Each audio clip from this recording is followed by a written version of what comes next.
Hey everyone, Forgosukin78 here, and in this video I'm going to show you a Lego MOC I made of the video game Into the Breach.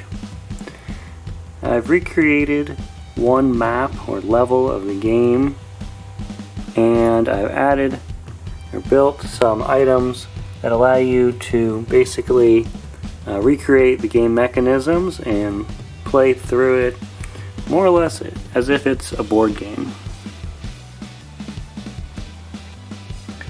In the previous video I had showed off some of the characters, but now I'm going to go through the game mechanics. So the map I created represents a region of the Archive Island, and specifically one that has the tidal waves effect occurring.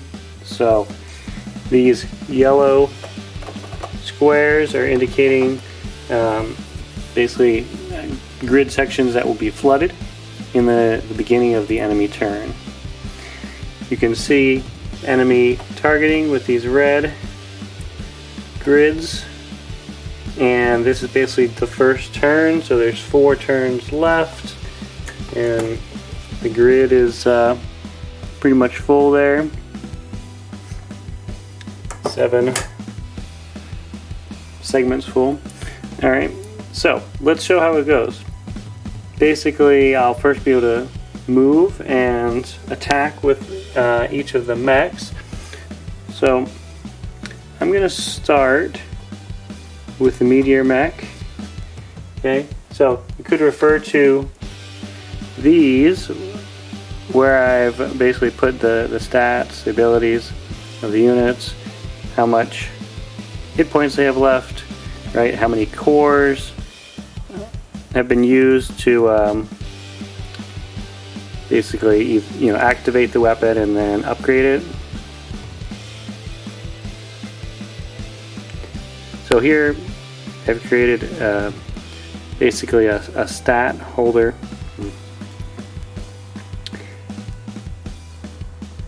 So for each mech and enemy, I've created one of these stands where I printed out the stats of the unit, represent the hit points with these green bricks, cores, so there's 1 core just to activate the Vulcan artillery, and then you could have additional cores there to do the upgrades.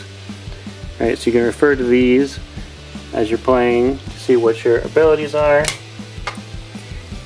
So the meteor mech will attack the scorpion, and what that will do is set it on fire. Okay, so here's a fire effect piece can be added. So now the scorpion's on fire. And it will also push adjacent units. So it's going to push this guy, the scarab, over here. Now I'm going to move this emerging arrow onto him, so he's on the emerging square. And then his attack will move over basically just to be on that mountain. Alright, what else? I'm going to move the swap mech over here, but that'll cause this attack to shift over for the Firefly. Then I'm going to swap Firefly and using the teleporter ability, and that will mean that just his attack is basically going nowhere to the edge of the map. Alright, and then the last move is I'll put the flame mech here and attack the scorpion. So what this will do is push him. We'll set him on fire, but he's already on fire.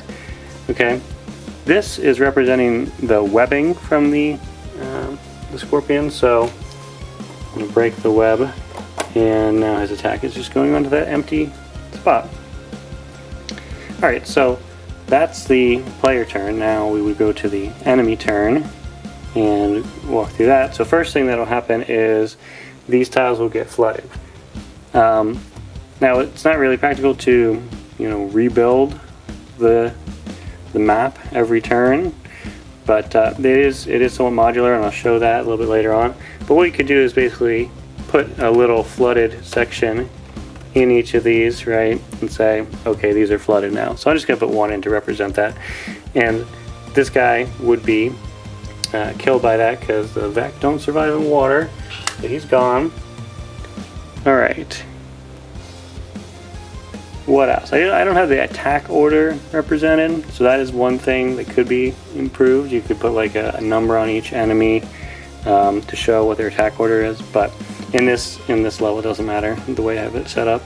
So the Scorpion would attack uselessly. Then he would take a damage. So from the fire, right? From the fire effect, he would take a damage. So you would take off one of these. Now he only has 2. And then similarly, the Scarab, it'll attack the mountain. The mountain would get damaged. I don't have a way to represent the mountain damage, but if you have an idea, put it in the comments. How would you want to represent mountain damage easily? Something that you could easily change, you know, from one turn to the next. I guess I could make the mountain attach, so you could swap it, you know, with a cracked looking one. It'd be kind of involved, but it's a possibility.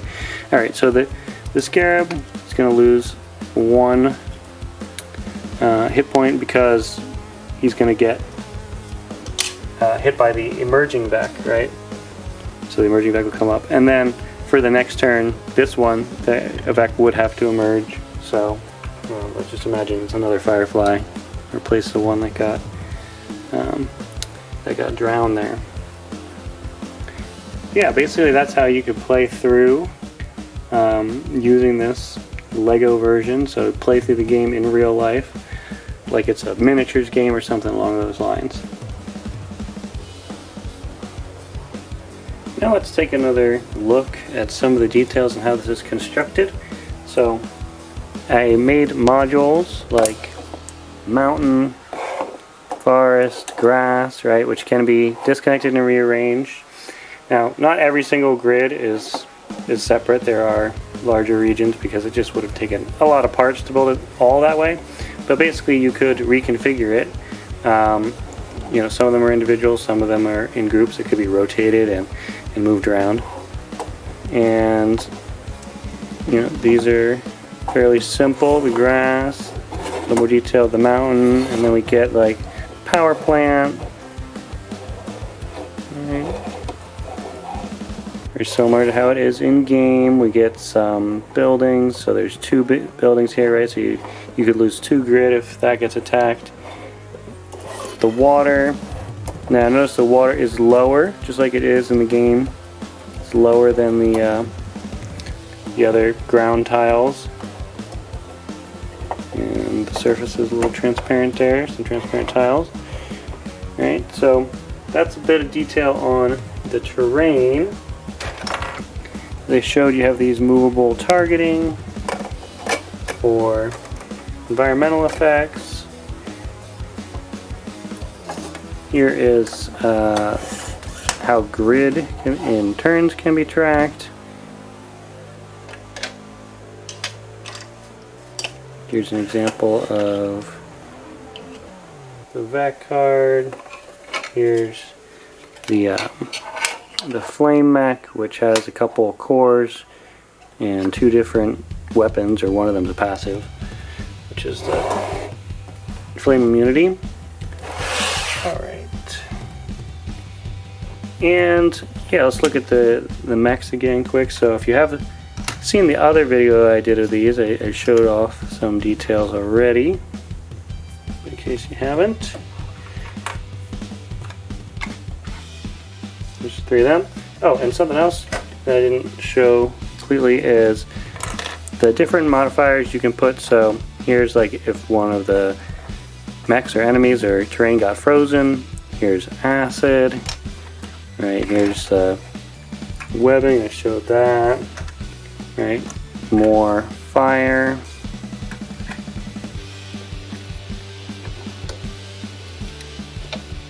And here's the vac. Slide it back.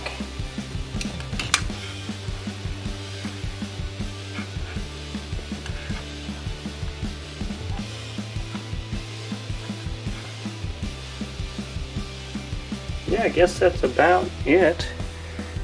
Hope you enjoyed watching, and please let me know what you think in the comments.